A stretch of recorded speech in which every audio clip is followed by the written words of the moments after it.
એમ કીધું ને હે તો હવે અહીંથી આપણે જઈ તો પહેલા કઈ સંખ્યા આવે છે ત્યાં આપણે આ મૂકી દેવાનું છે પહેલા કઈ છે 32 છે ને તો 32 ક્યાં છે અહીંયા એની પછી કઈ સંખ્યા આવે છે 48 ક્યાં છે અહીંયા પછી આવે છે 48 પછી ક્યાં આવે અહીંયા 37 અહીંયા પછી કેટલા આવ્યા 49 ક્યાં છે અહીંયા અને 39 હવે જો હવે તમારે પૂરા નથી જવા અહીંયા બતાવો જો હવે પહેલી કઈ સંખ્યા આવશે પછી કેટલા આવશે આ 37 કેટલા આવશે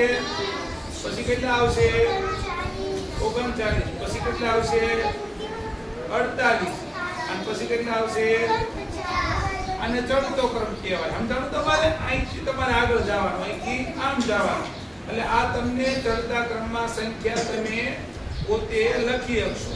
અહીંથી આમ જવાનું ને અહીંથી આમ તો પહેલા કઈ સંખ્યા આવશે તગડે પગડે પછી તગડે સાતડે તગડે નવડે 39 પછી ચોકડે આંકડે 48 અને પછી આવશે ચોકડે નવડે 49 ચલો હવે આ સંખ્યા બધા ઈ ખાનામાં લખો